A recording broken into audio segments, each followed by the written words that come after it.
Okay, we got friend of the show, Jordan Harbinger is here. Jordan, how you doing, man? Thanks for having me on, man. I'm just chilling, self-isolating, the usual. We are all isolating, but I appreciate you dropping in on the show, just parachuting in just for a couple minutes. It's always fun to have you.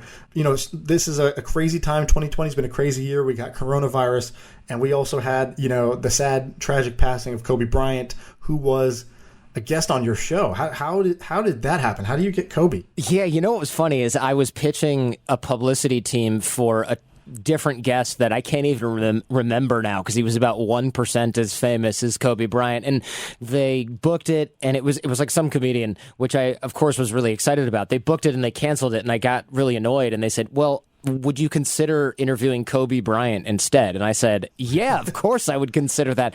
Let's do that. So we set it up, and I flew down to Kobe's office and went over there and hung out for a while and did the interview right there. And it was incredible. It was a really interesting experience to be there with his team as well for that day.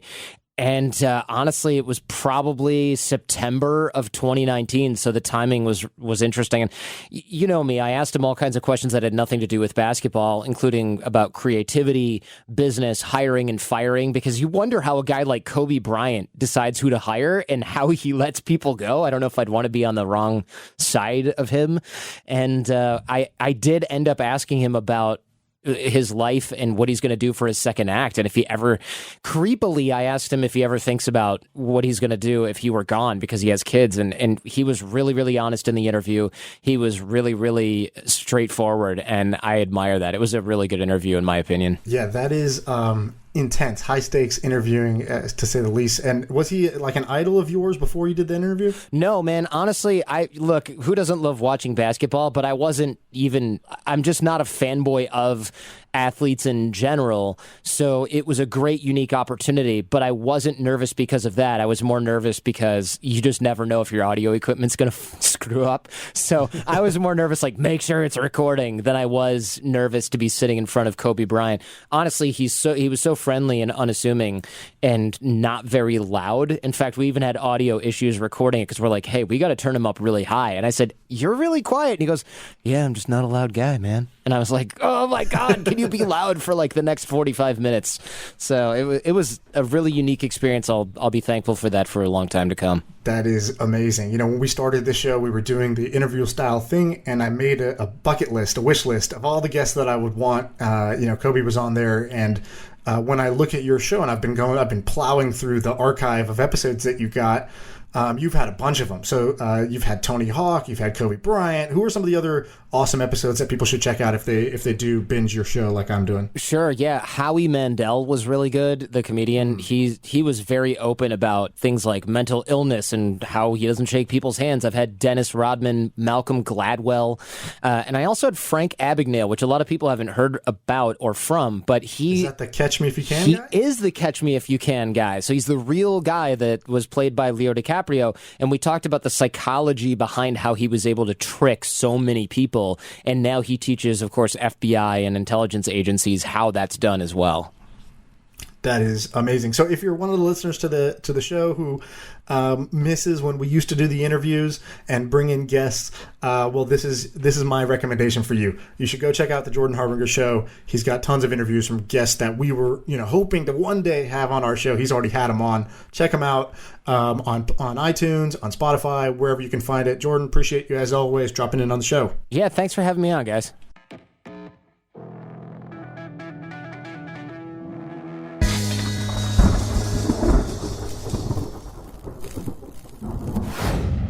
We're on. We're back. What's up? Me and Sam are here. Sam, you wrote something at the top of this. I want to hear what you have to say, which is people's reply about what we talked about last time. Thrasio, let's jump in with that. All right. I'm going to read just word for word. I have it pulled up on my Twitter. Okay. You ready? I'm not going to read the guy's name. He goes, I'm a modest size, mid 7-figure Amazon seller in a network of guys that range from 1 to 2 million to probably 50 million plus. We have a few guys in our network that actually sold their company to how do you call it? Thrasio. Happy to chat about Amazon e-commerce sometime. Okay, so I'm going to read his replies. Now, for those of you listening, the background is that on Tuesday, Sean and I talked about Thrasio. It's a company that raised money. They raised, 100, 200 million at a 750 valuation. I don't remember. Yeah, close to 100 million at a $750 million valuation. A big company. You can. They're only 2 years old. And what they're doing is buying Amazon fulfillment, fulfilled by Amazon companies, and they are making the brands better and just owning them. They're doing a bunch of stuff. And so I had a guy reach out to me, and I go, that's great. Tell me, I asked him, what's the cash flow situation like?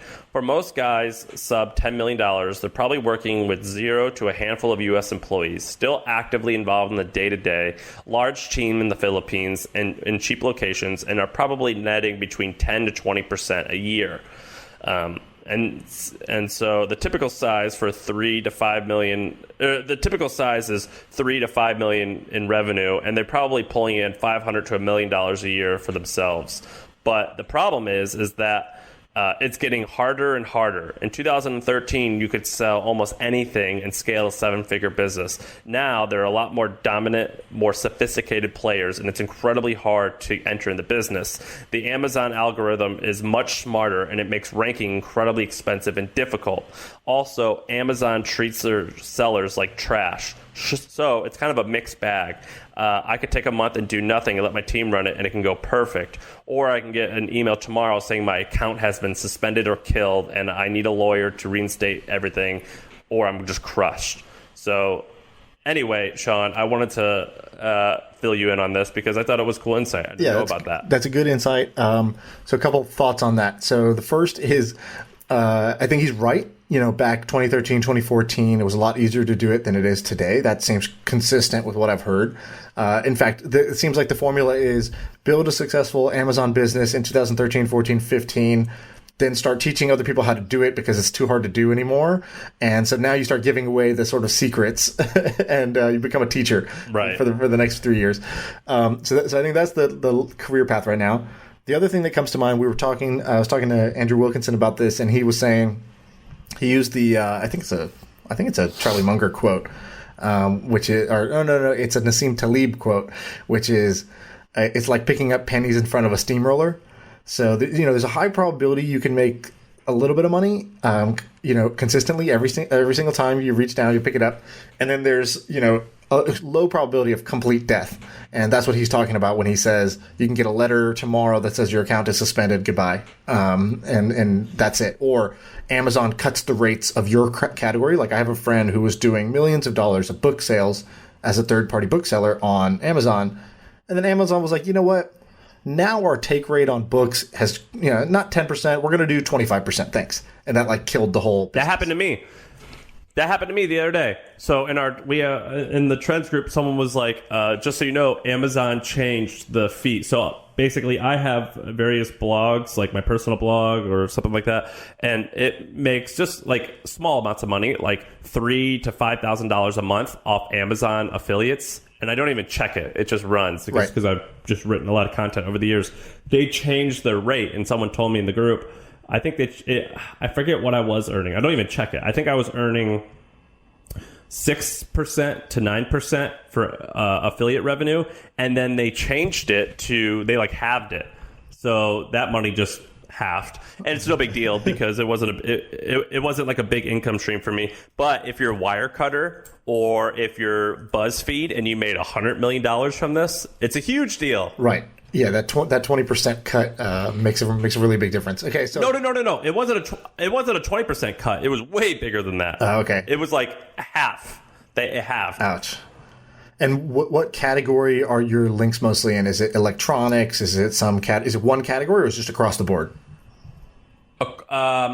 They lowered it across categories, but across the board, it's close to half. My categories were probably personal care and electronics. I mean, just anyone who, or books. A lot of books. Right. Okay. I want to know another topic. So we're good on Thrasio. You want to add anything else? No. Do you not want to? No, I think it's consistent with what we thought. I like when people fill in the gaps with information that we don't have, right? I'm not an FBA seller. I don't know the ins and outs of that market. I just think it's interesting. We talk a little bit about it, and then people fill in the gaps, and the next episode we come back a little smarter. That's a nice little formula we have going. So I appreciate that. If we ever talk about stuff tell us more about what you know that we don't. Before we go deep into serious stuff, do you want to talk about... I want to give you feedback that I got from listeners, Sean. You ready? Am I prepared for this? Is this harsh, critical feedback? Do I need to... It's good. Oh, okay, great. No. Okay, so what I'm noticing with this podcast is we have a similar amount of views each week, and I think it's the same people over and over. I think we're like part of people's routine, which is cool. And I think one of the secrets to growing a podcast is you have to have guests. So when we had Andrew, he shared it. So all of the people who like him came and listened, and I hope we've got them hooked and they're going to listen from now on. And so the way that we're going to do this is we're just going to get more guests. But here's what people keep telling me. And they weren't saying this about Andrew, but they like it when it's just you and I riffing it and just making shit up on the fly. Yeah. I've felt that. And I think it's even more on these Zoom calls because the Zoom call pace is a little slower. When we're in person, it's a little bit better, I think, to have that third guest on the seat. And it definitely depends. The third guest got to bring the energy. You can't just be successful and smart. That is not enough.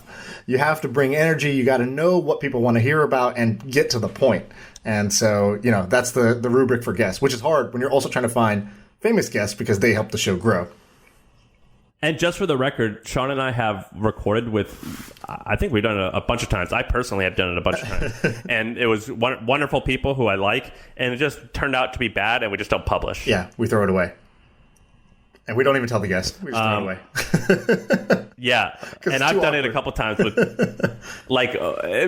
throughout the years, for whatever, I don't even remember what I was recording stuff for. I've interviewed someone who was like an amazing operator, and the content was whack, and I'm like, nope, trash. Yeah, exactly. And so anyway, the feedback that we're getting, Sean, is that people like us because they say that I'm more optimist and you're more down to earth. And that we riff, and they love that, and that they can't get that anywhere. But you and I are like, let's go get more guests, and people don't like the guests. But unfortunately, that helps us grow. Yeah, well, we'll keep mixing it in. Dude, I had a call yesterday that I was like, if I had just recorded this would have been like one of the dopest podcasts ever. It was just me and Furkan. We have a call once a week now that's just called Cool Shit. And he lives in like the edge of like technology. He's like in the dark web, basically, not in an illegal way, but sort of like he's on the forefront of what's interesting going on. Well, he's just a nerd. He's just like a very typical Silicon Valley engineer. Yeah, but he knows who's out of touch of reality in a good way. He knows me well enough, and also he loves money enough, where he knows how to take that stuff and bubble up the bits that are interesting, the bits that are relevant, and not just get lost in the weeds of technology. So that convo was amazing, but unfortunately it didn't record. The other thing I was going to say about the guests is being guests on other people's podcasts is the other way to grow. So I had Ishan yesterday reach out to like 50 podcasts and just be like, hey, I'll go on and talk about it, right? Like, I'll go on. I just sold my company. I can go on and talk about that. Hey, we built a podcast that did 1 million downloads in the first 6 months. We could talk about how we did that. And so I think guesting on other people's podcasts might be a good way. You did this with Gary Vee, with Pomp. So maybe we could do more. So there's a caveat there. I've probably been a guest 100 times, and there was a period like over the trailing 6 months, I have it set on my calendar from 3 o'clock to 5 o'clock. That's only guesting on podcasts. And I would do it, and some of the small ones just drove nothing. Right. Like it was total hit or miss. And so I would spend like 3 weeks doing it. And it's almost like, and you probably like this, it's like being a comedian. You just say the same shit over and over, and you kind of figure out what hits. And it's fun. It's almost like therapy. You just talk about yourself. It's cool.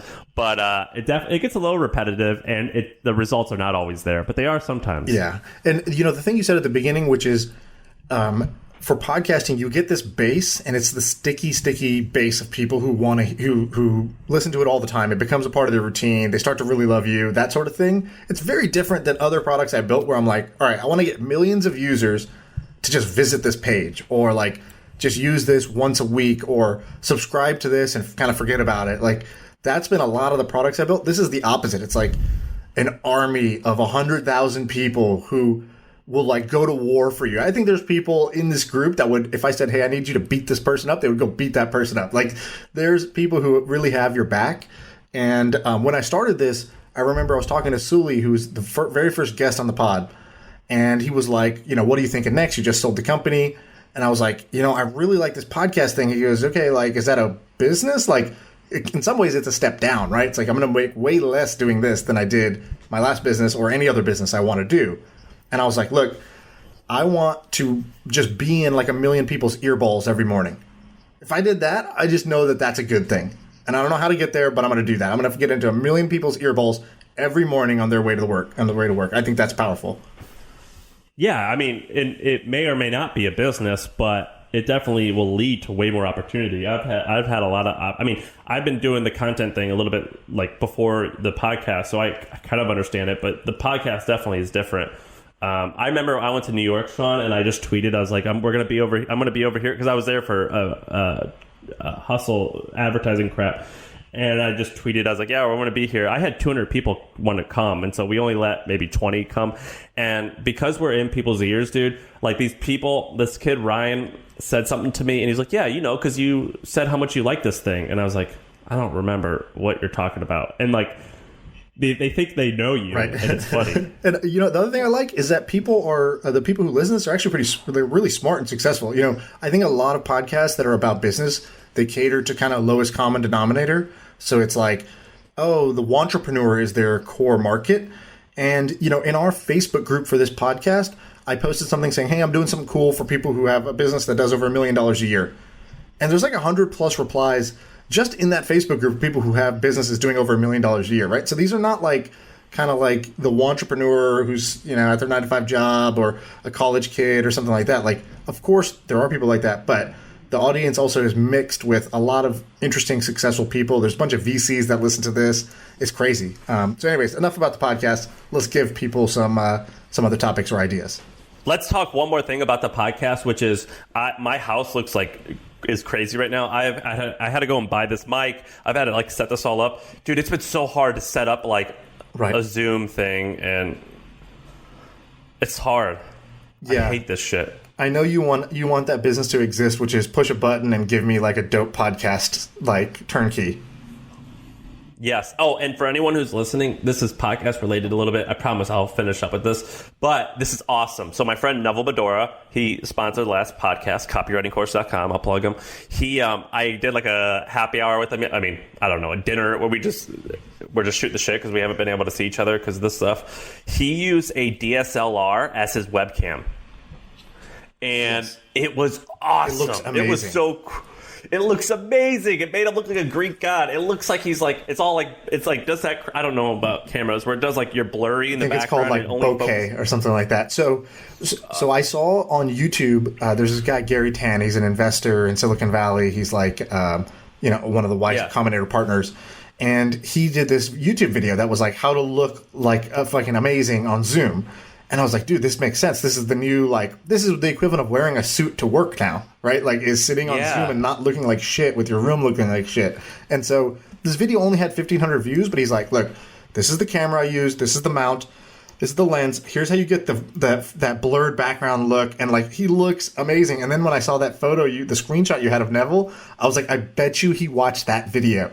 And there was only 1,500 views, but I was like, anybody who's watching this, and the other guy who did it was Neve Dror, who's the founder of, he was at Product Hunt, now he has Shrug Capital, and he does it too, and it really does look amazing. And when I saw that, I was like, I should do this. I should invest. So I'm going to do it. I didn't know about this video. So last night I bought $700 worth of stuff. I bought, so I already have these Philips Hue light bulbs. You know what those are? Yep. I just say, Alexa, turn the lights on. Like smart. Watch. Yeah. It's going to turn the lights on. And so I bought those, but you see back here behind the couch, I'm going to put them there. And so it's going to shoot up and it's going to, I hope. And so we have our room. Oh wait, I forgot. I'm not using the camera. We have a room clean. Anyway, you'll see it. So I'm in on this. I like it. So this guy reached out from Twitter who, he's done a couple of e-commerce things that are kind of interesting.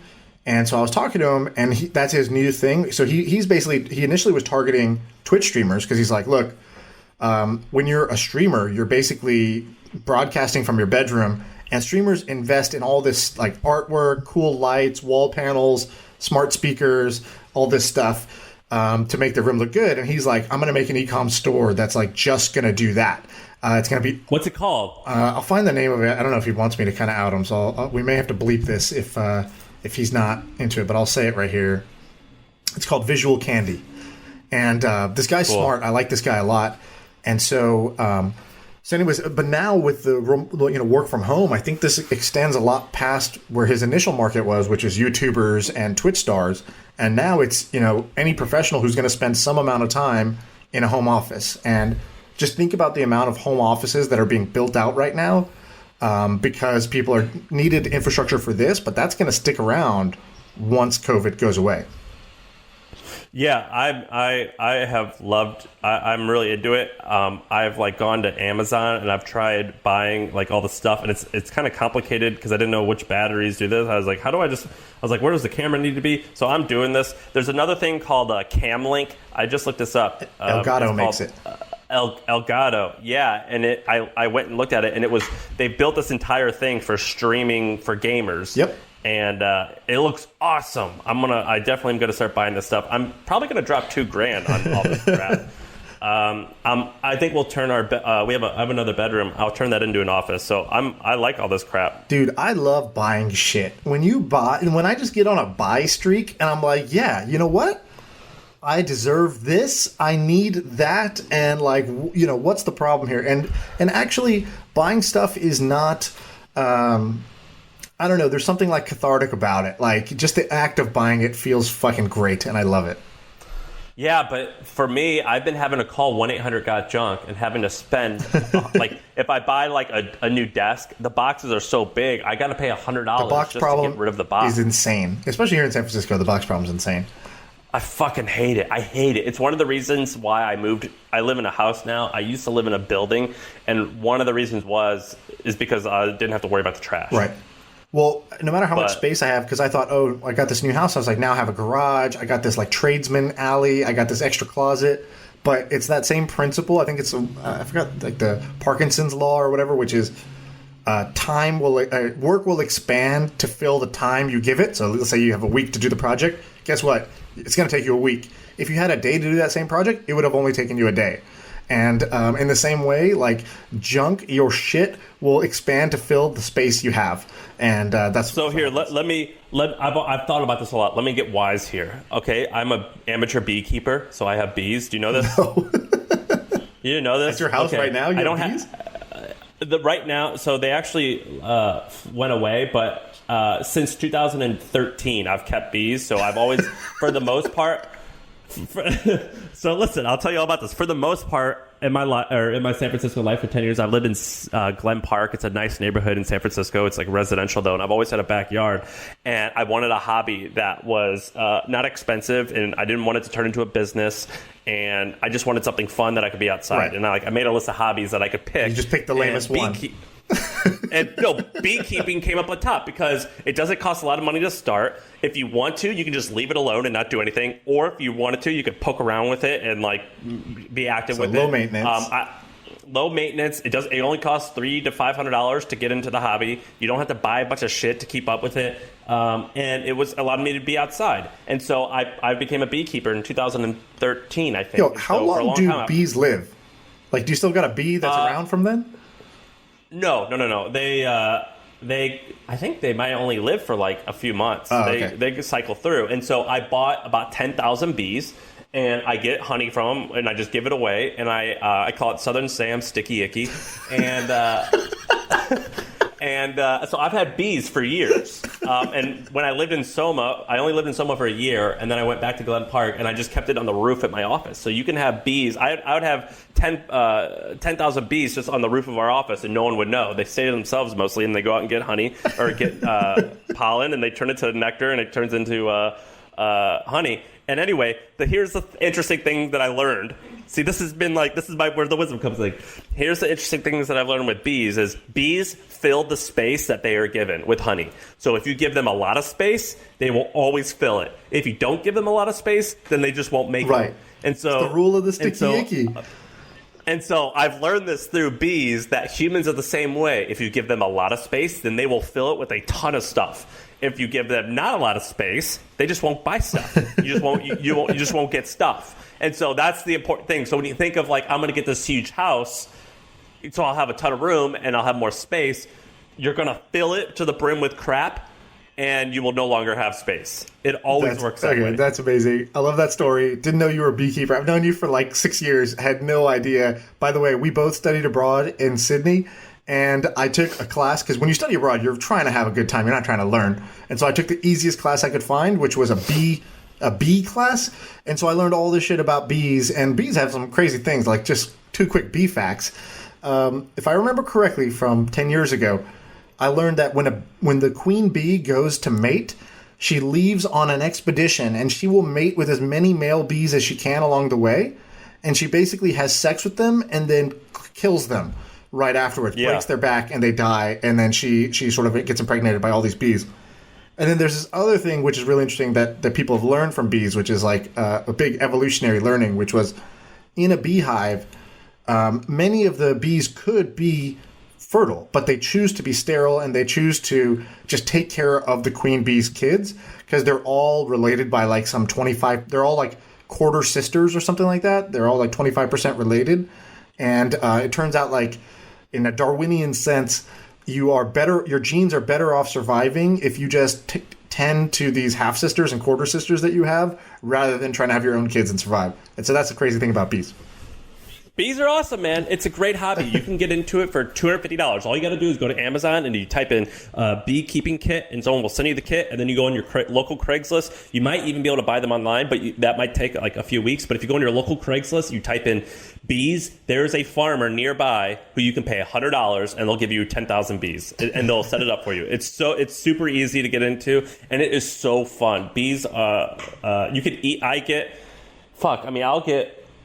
Like, I gotta think about this. Like, probably 5 to 8 gallon milk jugs. Like, how big is that a gallon of milk? Like that worth of honey. Maybe 5 to 8 a year. They're producing. Okay, cool. I want some honey. Yeah. Also related to this idea of like people buy stuff and people love stuff and people will fill their space with stuff and bees will fill their space with stuff. If you want a good 5 minutes, go on YouTube and type Chris D'Elia "Girls Love Things," and you will have a great time for 5 minutes. Okay, and now that brings me to a random startup idea. So I don't think this would work, so let me start with that. But there's something interesting here where, so Netflix recently, Netflix in the last few years started going heavy into comedy. So comedy used to be like HBO kind of owned the space, where they would do, HBO specials. And then that kind of dried up, and comics are like cockroaches. They'll always survive. It's like, okay, we'll go play in the dingiest room. We'll go on stage. We'll get a Netflix special. We'll get an HBO special. Okay, we're back to the dark room again. Like, they won't quit because they're like degenerates. And now podcasting has been a huge boom for them. So Chris D'Elia, who also just had a Netflix special come out, these guys make tons of money, right? So Netflix started cutting like $10, $20 million checks, I believe, to these comedians because they know that comedians have these like rabid followings, and the content is good. It's unique, sort of proprietary content. But I think that there's a product out there, sort of like what Crunchyroll did for anime. I think somebody could do for the mid-tier comedians. I think you could make a sort of $5 a month, $7 a month subscription to the comedians that are not going to get Netflix specials, right? So not Chris Rock and not Seinfeld and Chappelle and all those guys, but like the next tier down, like even one level below, like the Whitney Cummings of the world, right? Because they are still getting Netflix specials.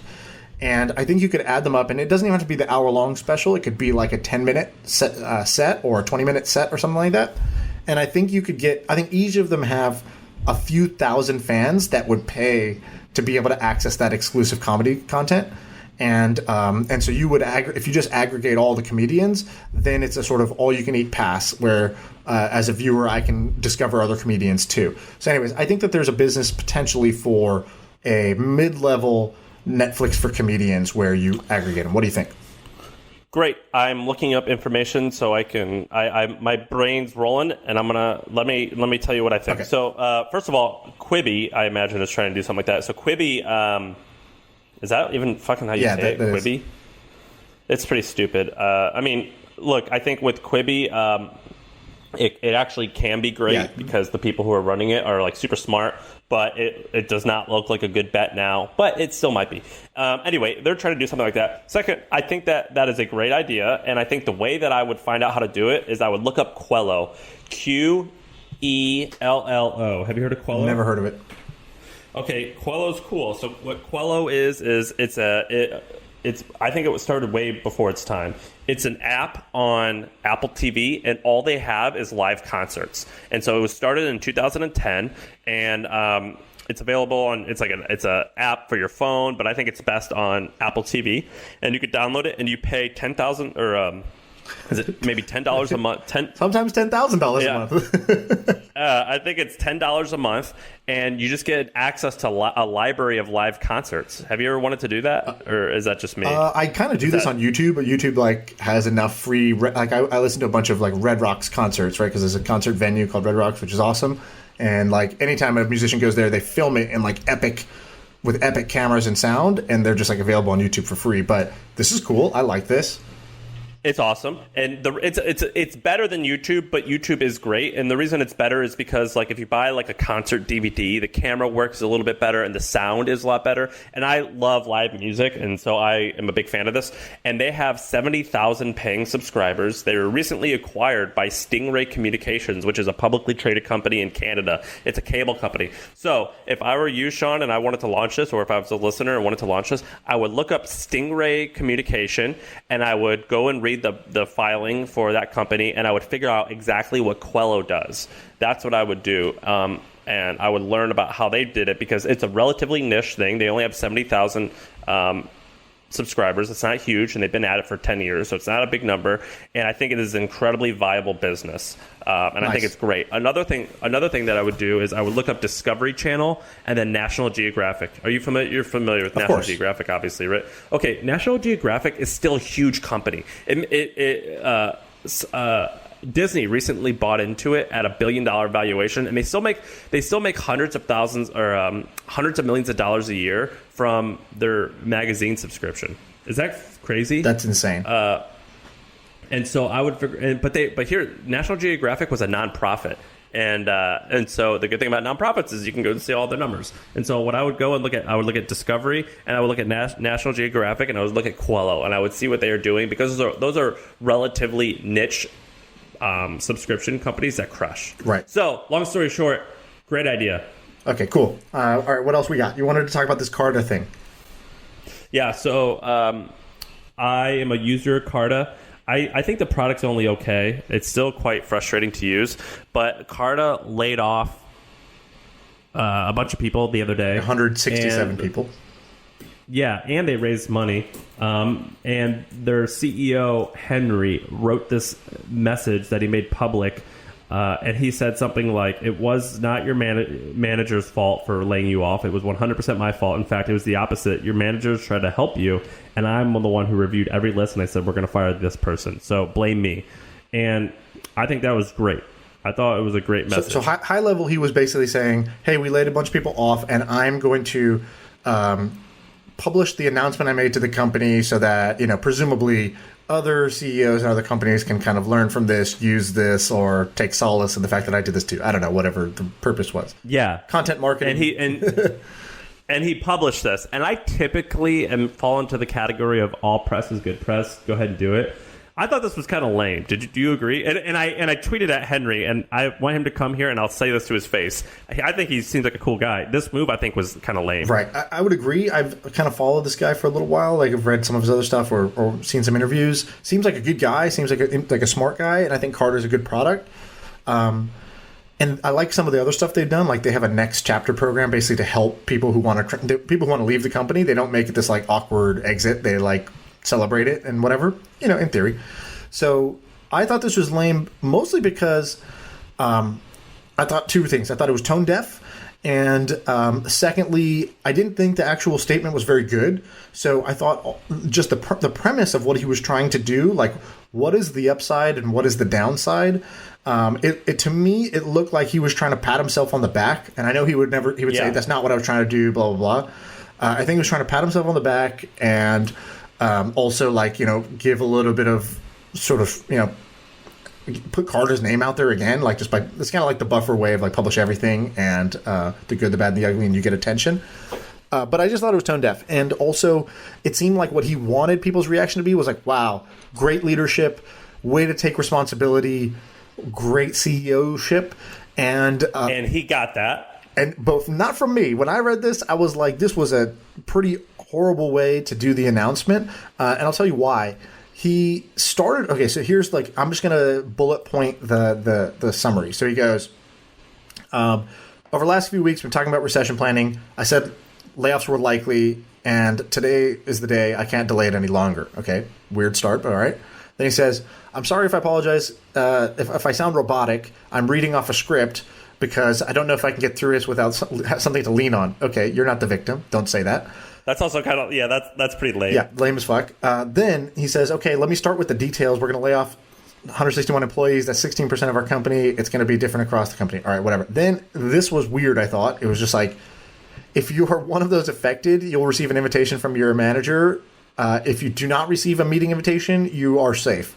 And I was like, okay, Hunger Games, a little odd way to do it. But, you know, in a Zoom world, I don't know if there is a better way to really like kind of mass do this where you can't have the information come out until it needs to come out. But I just thought like it's anxiety. That's a very like anxious feeling thing. And also you got to know if you're the CEO and you say that, people's minds just start racing in that direction. They're just imagining what the next hour of their life's going to be. They're not even going to hear the next 3 paragraphs you say. Like their mind is gone. They checked out. It's thinking about themselves. And so whatever the next 3 paragraphs are, ignore it. So then he goes, all right, the moral conflict. This is the part I thought was whack. So he's like, in a couple of town halls ago, I said there was 2 perspectives around layoffs. The first is the shareholder perspective, where reducing costs and protecting cash are what matters. The second is the employee perspective, where nothing matters more than saving jobs and helping employees in a time where it's like unemployment at levels of the Great Depression. So each of these are clear, they're unambiguous, and they're correct from their perspective, but they are diametrically opposed. This creates a conundrum for CEOs. CEOs sit between shareholders and employees and wish that they could do both. For every CEO, they have to deal with this conflict. I chose to manage this conflict by taking the shareholder perspective and deciding who should leave and taking the employee perspective on how to help. To me, I was like, what is this paragraph? Like, dude. Yeah, what the fuck, dude? It's all the same. Like, you're just trying to build a company that makes profit and works with good people. That's the same thing. Yeah, and like, you have to think about your audience. Do you think your audience gives a shit about the shareholder perspective and the dilemma you have as a CEO and how you've chose to straddle this as a CEO? It's not even about you.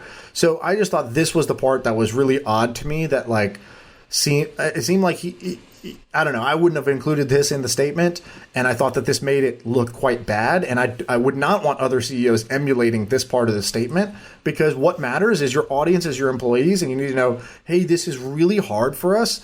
We tried to analyze every situation, cut every other dollar we could before we cut anyone's jobs, and we did that. But this is the path we have to go. You know, I'm terribly sorry. Like, I did not manage the company in a way where we had enough buffer. This is a failing on my part. This is the worst day in my time as a company, and it's for all of us. And so, like, here's what this means for you. And like, all you have to say is like, this sucks. We tried everything we could do. This was the last resort, and here's how we're going to make it right by you. And not like this theory about how shareholder value matters and the CEO has to like straddle these things. It's like nobody cares. Yeah, I think that's. Not only does nobody care, I think that is just a silly way to look at it, which is when you're building a company, like step one is create something that people want, yes, and get it into their hands in a profitable way. Okay, that's step one. Like that is just that's the basics of a company, which is you make something that someone wants to give you money, or you make something and you make a profit off of it, right? And I don't think that's step one, but that is the fundamental premise of the company. That's the fundamental premise is what I mean. And so if I was him, I'd be like, look, here's the deal. Like, we expected to grow a lot faster, and we were investing in this, and the plan would have worked, but this thing slowed everything down. And so we just have to cut things that are not profitable. Right. And that sucks, and I'm sorry that sucks, but that's what's going to happen. And I think that if you just say that in a more straightforward way instead of all this shareholder value shit, Yeah. like people already know People that. already know. Like, and they're all adults in the room. They understand this fucking crazy virus is happening, and companies across the board are having trouble. Some companies have no revenue now. Like, people get that's happening, and it's just like, okay, so what's going to happen at our company? Oh, at our company, they tried everything they could. They're making the sort of, this is what he needed to say was, this was our last resort. We did this in a way where we're not going to have another round of layoffs because that creates, a ton of uncertainty. I wouldn't say that. I would say we're going to try not to. Yeah, like, that is our goal and how we did this. But even then, that's speaking to the people who are staying. Really at this point, you just have to speak to the total group and just say, some of you are going to be affected. Here's how it works. Here's how we're doing our best to make it right, to do right by everybody who's done right by us. This is no fault of your own. This is a fault of ours in running a company that was not, did not have the margin of error to deal with something. Yeah, I think that, like, what I would just say, if I had to do this, which I hope I never have to, but I probably will have to one day. Not like I'm saying at our company, but well, I'm not implying anything. I'm just saying one day, if I have a long career, which I will, that you got to say, look, I have 100% of the flock that I have to manage and take care of, and sometimes that might mean that I have to fire 30% of the flock in order to take care of the other 60, and that is just how life works, and this just sucks. Right. And I'm trying to make this in such a way that the 40% are not completely hung out to dry, but this is just what I have to do, and I'm sorry that this is the situation. And if you want to blame someone, blame me. Right. And that's that. Right. And that's pretty much all you have to say. Yeah, exactly. Like, you don't need the epic speech. And, right now we're kind of like, look, I think we're clear that, hey, personally for us, this didn't like come across great, and we weren't like, oh, wow, that was epic. On the other side, we're just kind of off the cuff coming up with what a better speech might be. But the reality is that in this case, like, you basically have a speechwriter. You have a $1 billion company, and you have time to think about this. And this is what we're reading is his output after thinking about it. And so that's the part that I thought was a little.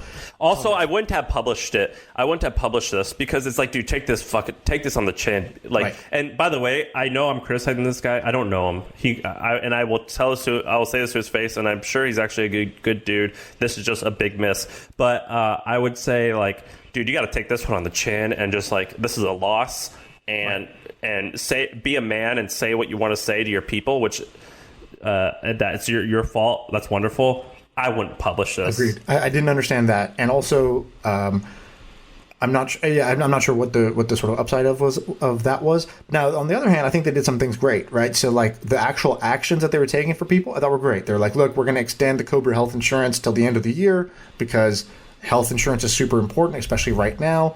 And so they didn't have to do that, but they did. They removed people's cliff and they vested their shares. They didn't have to do that, but they did. They give them, I think, a bit of severance. Didn't have to do that, but they did. And then they have this sort of alumni network where they're trying to help people get jobs. Cool. I like all of that. Like, I liked all of that action. I just didn't like the preamble, and I didn't like the sort of pat. It seemed a little bit like, pat me on the back, please. Can I show you my leadership during this adverse time so you could, like, tell me I did a good job? And that's the part I didn't like. I liked a lot of the action. And of course, and yeah, like you, I don't know this guy, so this is no personal thing against him. I have friends who work with him, and I've heard a lot of positive stuff. I just think that, like, and I applaud Carta for raising this money and going big and trying to make something happen, and I applaud them for over hiring in hopes of, like, it working. Like, I applaud the risk taking, and I want people who are listening that just because Sean and I are criticizing this guy, you got to take risks still, and you got to try this big shit. And it's not going to work all the time. Good. I mean, not good, but, like, whatever. That's just, it comes with the territory. And I just wish he would have took it on the chin a little bit more. Right. Okay, I got one more topic that's on a more positive note. Okay, so I got to wash. I feel like I had some haterade spilled on me there. I got to wash that off. So this is. Yeah, and by the way, Sean, you and I typically aren't. I'm rarely a hater. Exactly. So we're rarely haters. Feels very weird. So I want to end this by saying, I hope these guys crush it. I hope they do wonderful. I believe and think they actually will. I just think that this one move was a stupid move and probably a very long and positive journey. Right. And look, there's a big difference of criticizing a person versus criticizing an action or criticizing something that was done. And this is definitely like, just didn't like the message, not the don't even know the messenger. Can we just say, by the way, that a lot of people in media, who have these podcasts and newsletters, and they're all fucking haters of the people they're covering. Right. Is that not the craziest thing ever? Yeah. Well, I think it's like a fair trade. So there's this guy, Eric Weinstein. Have you heard this guy's podcast? It's called It's called The Portal. He's a smart guy. I don't know too much about him. He runs like Peter Thiel's fund, and so he's been talking about this concept lately that's called kayfabe. Have you heard him talk about this? No. Okay, so he's like, hey, there's this wrestling term called kayfabe, Kayfabe, and he's like, okay, what kayfabe is like, in wrestling, it's basically, wrestling is a fake fight, right? WWE, it's like a prearranged, sort of agreed upon fake fight where I'm the hero and you're the heel, or I'm the good and you're the bad, whatever. And it's like the dialogue is sort of an agreed fight for both of our betterment. Like the more we feud, the more popular we both become. And the fight itself, like, okay, we sort of agree to do this. And so he talks about how this happens in the real world too. Like right now I see this whenever Trump goes and does his briefing. And then there's that one guy from CNN, Jim Acosta, I think is his name. And he's always there, and Trump's like, okay, yeah, you're next. And then he asks his question, and Trump like rips him, and then that becomes like the 7-minute YouTube clip, and CNN talks about it all day. And on one hand, it's like, why doesn't Trump just kick this guy out, or like, revoke his press, credentials here?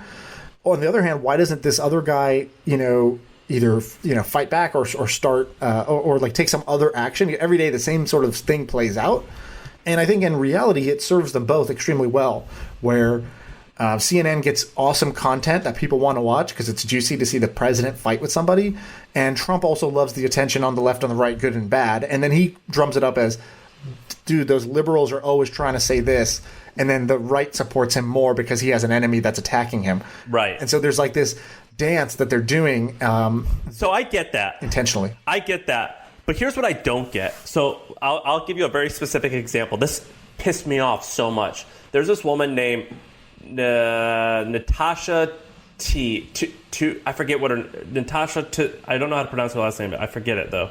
It's like anyway, she was a blogger for Valleywag, which Valleywag was pretty funny and all, but they took it too far. All they did was make fun of Silicon Valley.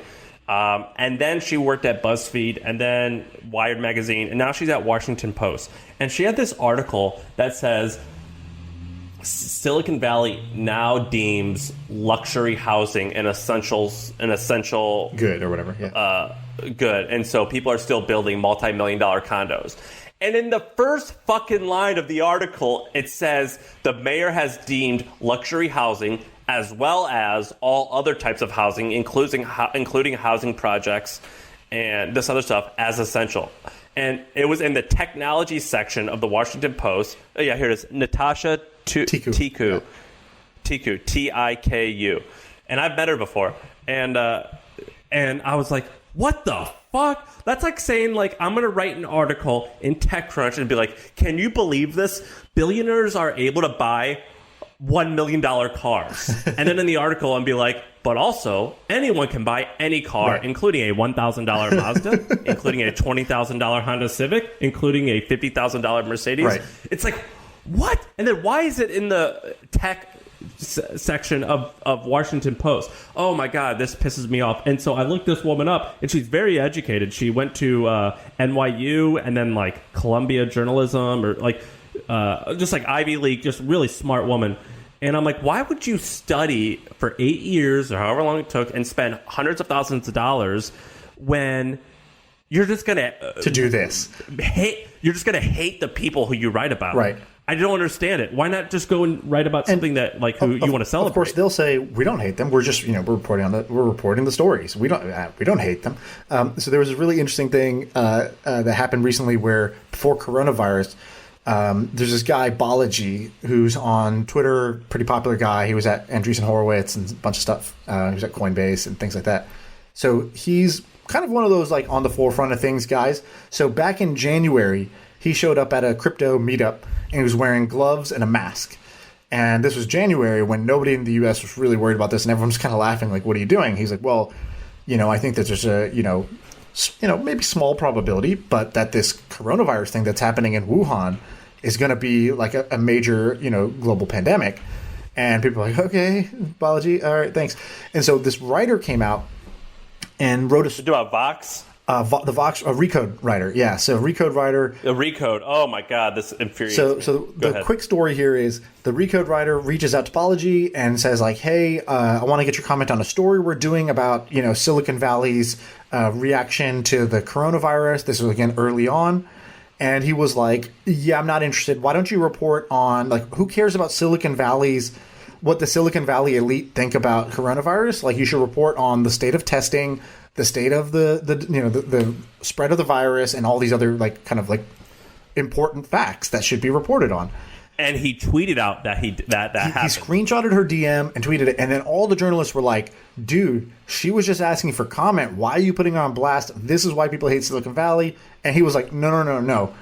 I know this game."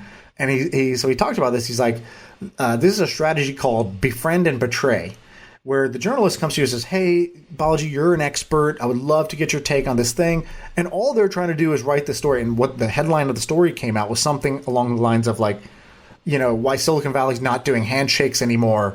And it was like laughing at Silicon Valley sort of for overreacting to the coronavirus. This was early on, before all the lockdown and stuff. And he goes, "I promise you, the headline's going to be right. Silicon Valley nerds refuse to shake hands." And that's pretty much what it was. Now, the body of the article, I went back and read it, was actually, somewhat fair. It was just reporting what was going on, how, whatever. But he was right about the headline. And the headline's often written not by the journalist, but by the editor, because the editor needs to drive clicks, blah, blah, blah. Anyway, so this is a pretty interesting feud. If you want to hear more, Jason Calacanis did a podcast with Balaji that I thought was pretty awesome. So I can't stand that, and particularly given like me, like people are always like, "Oh, you're a tech bro," and some journalists will say that. I'm like, you work at Vox. If I'm tech, so are you. Right? Like, what does that mean, tech? Like I had a journalist from the New York Times come and interview me. She's like, "So, what do you and your like tech bro friends?" Yeah, I was going to ask you to do this. So tell the story, your New York Times story. This is an amazing story you've told me before. Yeah. So first of all, like I made sure I recorded it, and because I knew that this person was going to take me out of. So context. What was the context? You went to New York, or how did it go down? No, she came here. She goes, "Hey, you seem like an insider. I want to come and learn all the things that people are talking about." Befriend and betray. And yeah, and I go, "Okay, fine, come. I know what you're doing. Come on." And but maybe it could be positive. Like maybe we'll become like we can exchange cool information. Maybe you'll write something positive about me. Maybe I'll just whatever. And maybe it'll turn out good. And she comes. She goes, "Can I record this?" I go, "Yeah, I'm going to record it too."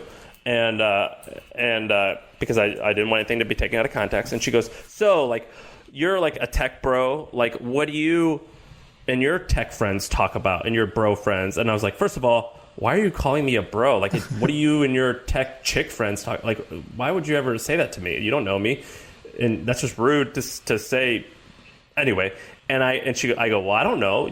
I go, "You're in tech. You tell me." She goes, "No, I work at New York Times." I was like, "You guys just announced that most of your revenue comes from digital. Like, why am I tech and you're not tech? Like, you are tech." And she goes, "Well, it's just different." I was like, "Well, you tell me. What do you and your tech friends talk about?" And she goes, "Well, we're not." Whatever. Yeah. She like tried to dismiss it. I was like, and anyway, I go, "Well, we talk about just like sports and." I was like, "I don't know. We just talk about normal stuff, like cool diets or like cool food and like all types of weird stuff." And it was just so odd. She was just so trying to like. It was so much like an other. Like I am an other from you, and I'm like, I don't understand this dichotomy here. Like we are actually in the same industry. I work in publishing, so do you. We both make most of our money from the internet. Like, why are you calling me this tech bro? You don't even know me. And she's like, "What? You don't listen to Joe Rogan, do you?" I'm like, "Well, yeah, I do. I listen to a lot of cool stuff. I read and this is true, every morning I go to CNN, and then I go to Fox News, and then I go to HuffPo, and then I go to Breitbart, because those are all like kind of the opposites. I read all types of stuff. I like Joe Rogan. I like Oprah. I do all types of stuff. Why are you trying to like set me up for this gotcha moment? Right. And it was horrible. I hated it. Yeah. And so, to sum this up, the headline, by the way, we have it: multi-million-dollar mansions, high-rise waterfront condos, and a stately Victorian, all deemed, quote, essential under public health orders in San Francisco and Silicon Valley. That was the headline. Right. And then in the first paragraph, it restated the headline, and then it added, as well as housing projects and low-income housing, all deemed essential. Right. It's crazy. Oh my God, I can't stand it. I'm like, why would you? I remember cover we this? bought when we bought Bebo back. So we had bought Bebo for $1 million out of an auction, and we were going to relaunch it as something. And so nobody knew that we had bought it back. It was like done in a courtroom. It was like kind of on the low. And I knew a reporter, and we were kind of friendly, I guess. We had friends of friends that were mutual. And so I was like, okay, hey, I want to give you a scoop and, on the embargo, and like come do an interview and whatever. So she was like, great, comes over, does an interview, explained the whole thing. We talk about what we're doing, blah, blah, blah. Next day, the article comes out, and this is the person we gave the scoop to. We could have given it to anyone. Next day, article comes out. Headline was, remember Bebo? Yeah, that Bebo. It was something like, remember Bebo? Yeah, it's dead.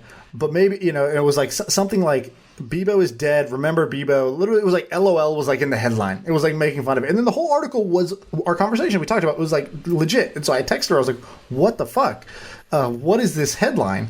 And she was like, I'm sorry. Like, I don't get to do the headlines. My editor does the headlines. And he just like, he's going to do what's going to drive the most clicks. And like, he decided the thing that would drive the most clicks is talking shit about the buyback. And like, yeah, right. Like, it's like buying MySpace back and trying to relaunch it. And so I was like, that's fair. But wow, what a shitty move to pull when you're sort of given an embargo. And you have all these other elements of the story that you could have like used as the lead. Sean, I don't blame her or him, because like I think that just because you gave her an embargo, like, she should still say the truth. Sure. And say her opinion. Like, and she shouldn't hold back. If she thinks you're stupid and what you're doing is stupid, just because you gave her that, she should say it. That's true. The two things that I thought were weird were, number one, the headline and the story were so disconnected. The story was what she actually thought and the content of our interview, right, which was positive. That's frustrating. And then the headline was just something completely different that was written by a completely different person and just shows kind of like the way the inside of those organizations work. The second thing I thought was just kind of whack was like, no heads up. Like, there's a sort of a human connection to this too, right? Like, if I've done you a favor by giving you an exclusive piece of news, even if you're going to write something that I'm not going to like, when you're like, LOL, this thing is dead. Yeah, right. It's not going to come back.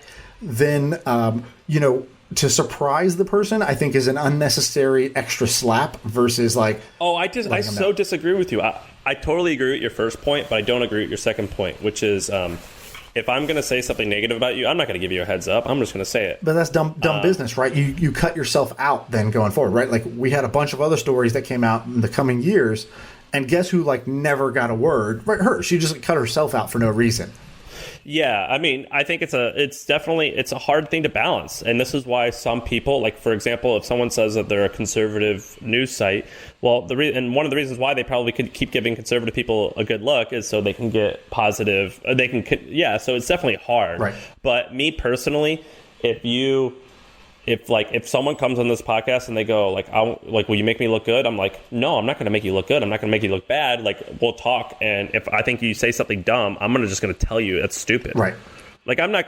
So I think that if I agree with that game, I've got to suffer both the positive and the negative consequences. And the positive consequences is maybe they're going to think I'm great and they'll tell the truth. And also, as a quote journalist, or I don't know what you want to call me, or both of us, we're going to like find the truth. But also, if someone thinks that about us and it's negative, we got to live by that. Yeah, I don't mind getting negative press. I did mind the sort of dissonance, and also, I don't know. Like, I just think like it is, again, bad business for that person because you burn your own bridge. Whereas if you're like, hey, look, like, just want to let you know, like, the article is going to talk about this, and it's going to mention this, right? There's going to be some negative parts, which we're skeptical about, and there's these. Cool, could have kept that relationship, didn't, lost the relationship. That, like, doesn't affect me, it affected them. Maybe telling you ahead of time is going to be negative is not bad, but, like, if I think that what you say is bullshit, I'm going to say it no matter what. Yeah, that nobody wants the other side, right? Otherwise, nobody will read the shit if you're not telling it like it is. If you're not telling your actual opinion, then the whole ecosystem doesn't work. But all right. Anyways, I think we have any other ones we want to talk about? You have one? No, well, I was going to say, didn't someone come on the show and I was like, I'm going to tell this person I think there's that what they're doing is really stupid, and it's definitely awkward. When did that happen? Do you remember that? I don't remember that. No. Oh man, I think Henry was here. Oh, I know what it was. It was the woman from Everlywell. I think she came on with the tests. And I know. I was like, I think nutritional testing is bullshit. Right, and you said it straight to her face, and then she kind of answered you. I'm not trying to pat myself on the back. I'm trying to say, like, I don't even remember. Like, did we call her out? No, you literally said it to her. I kind of stirred the pot. I was like, Sam, oh yeah, why don't you tell her what you think about this? And then you it's laughed, like, dude, you told her. Tell her what you were saying. Like, just go ahead and say it. Yeah, definitely set it up. But it's definitely awkward, like, before and after. You're like, I'm being nice to you, but, like, I'm definitely going to roast you right now. It's super awkward. But I think if you do it in a certain way, it's not that bad. It's like, and they should understand.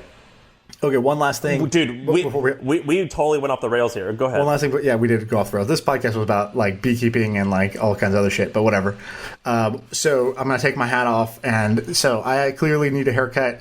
My friend Greg launched this company, or not, it's not a company, he just created a website called YouProbablyNeedAHaircut.com, and it's basically like surfing quickly off the quarantine stuff where people are locked at home, everyone's hair's growing out, nobody can go get a haircut. You shaved a mohawk.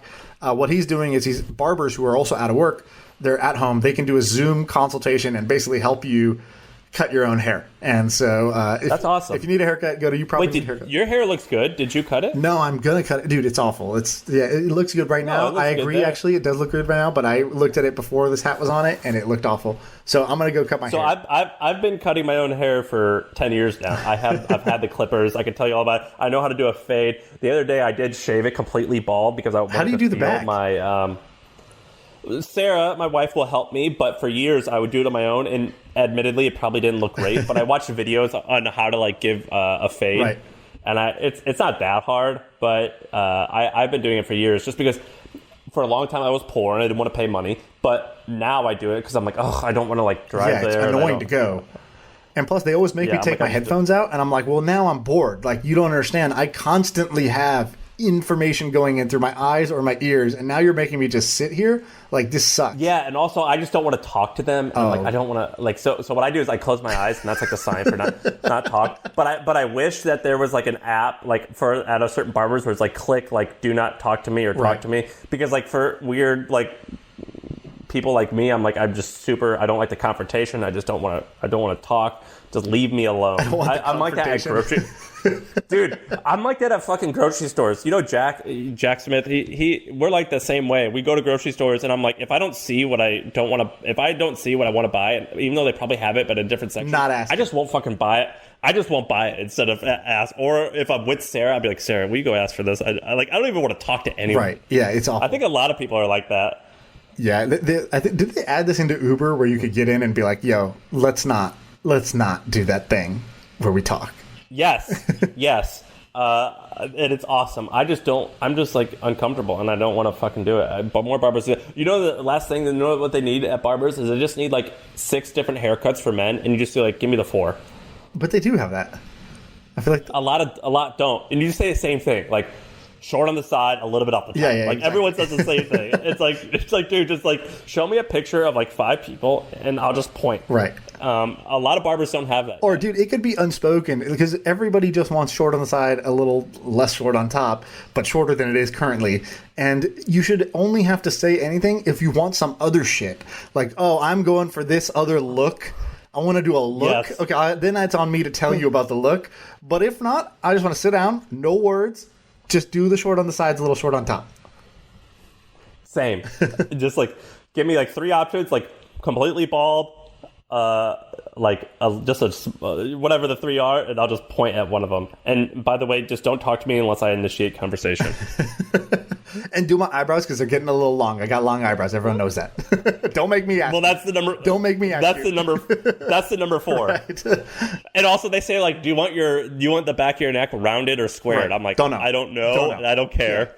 Yeah. Like, I don't see it. You be the judge. Right, exactly. And I've at one time I asked him, I was like, what's the deal with this question? Because I don't know. And like, is there a difference? What's the deal? And then someone told me, actually, one of the barbers actually taught me, they were like, look, if you do square, when it starts to grow back out, it's going to look shitty. So it looks good initially, but then it'll look obviously not square after it starts to grow out. He's like, do the round, because then even as it grows back, it's like blends in. It's not so bad. That's all. Dude, this sounds like a Larry David episode. So what's the round and square? What's the difference? Like, I mean, we try.